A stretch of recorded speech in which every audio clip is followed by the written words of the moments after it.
High বন্ধু, আসসালামু আলাইকুম। এখন আমি আপনাদের সাথে শেয়ার করব মিনি গার্ডেন। চলুন দেখি এই গার্ডেনে কি কি আছে। এটি আমার কুইতির শখের বাগান।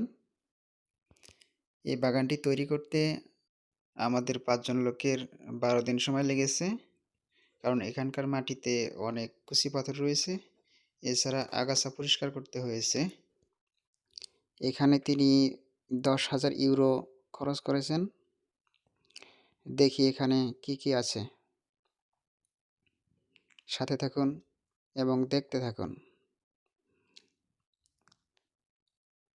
এটা হচ্ছে ধনিয়া পাতা, রয়েছে অনেক পুতুল।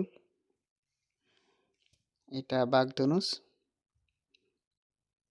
কুইতিরা অনেক পছন্দ করেন। এদিকটা রয়েছে পেঁয়াজ পাতা, এদিকটায় রয়েছে শসা,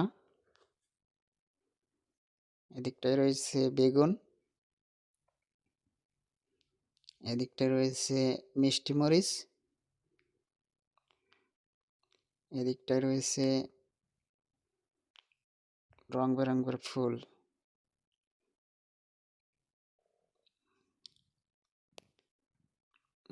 মাটিতে দেওয়া হয়েছে সবুজ ঘাস। এদিকটায় রয়েছে লেটুস পাতা। এখানে মরিচ এবং বেগুন মিক্স লাগানো হয়েছে। এসব কিন্তু আমার স্যারে খাওয়ার জন্য করেননি, শুধু দেখার জন্য করেছেন।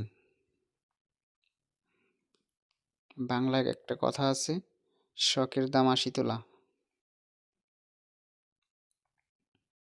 এটা মনে হয় গিরগিটি। রয়েছে টমেটো। ও,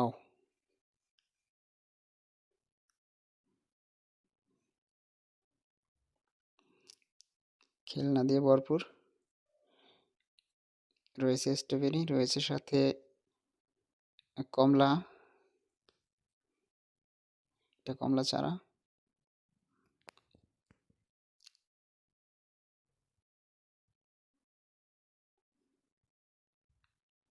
অবশ্যই জানাবেন আমাদের বাগানটি তৈরি করা কেমন হয়েছে। এটা স্কোয়াশ, আমরা যেটাই বলি মিষ্টি সস বাংলায়।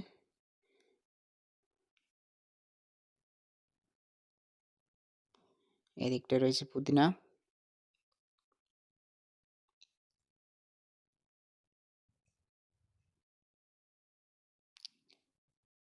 এদিকটায় রয়েছে রেহান। রেহানের বাংলা আমি জানি না অবশ্য।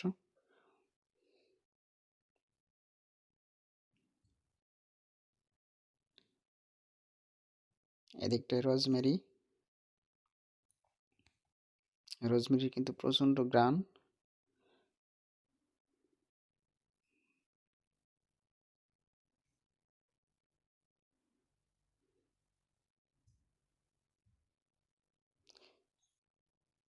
ওহ, রিল্যাক্সে ঘুমাচ্ছে বুড়ো। এদিকটায় রয়েছে মরিচ।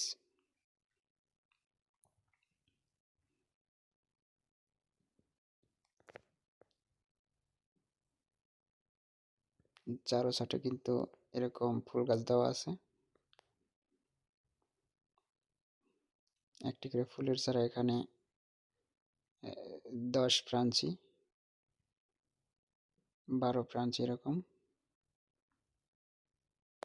এসব খেলনাও কিন্তু অনেক দামি। হ্যাচারের ভাস্কর্য দেখতে কিন্তু রিয়েল লাগতেছে। এখানে বসার মতো ব্যবস্থা করা হয়েছে।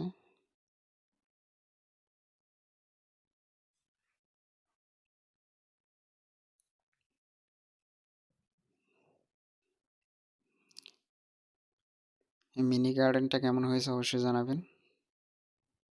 আর হ্যাঁ বন্ধু, ভিডিওটি ভালো লাগলে অবশ্যই একটা লাইক করবেন।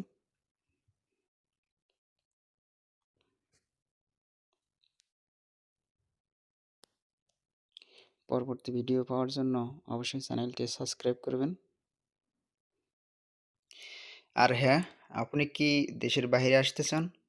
তাহলে আপনাকে অবশ্যই ২ টা বিষয় খেয়াল রাখতে হবে। একটি হচ্ছে আপনাকে অবশ্যই ভাষা জানতে হবে। যেমন ইংলিশ ভাষা অবশ্যই জানতে হবে। পাশাপাশি আপনাকে যেকোনো ২-৩ প্রকার কাজ জানতে হবে। আপনার যদি কাজ এবং ভাষা জানা থাকে, তাহলে কিন্তু আপনার কোনো সমস্যা হবে না। আর যদি আপনার ভাষা জানা নেই, কাজ জানা নেই, তাহলে কিন্তু আপনার জন্য কঠিন অবস্থা, চ্যালেঞ্জিং। অবশ্যই যারা আসবেন, ইউরোপে আসাই ভালো। কারণ মধ্যপ্রাচ্যে কিন্তু বর্তমানে অনেকই সমস্যা। ধৈর্য সহকারে আমার ভিডিওটি দেখার জন্য আপনাকে অনেক ধন্যবাদ।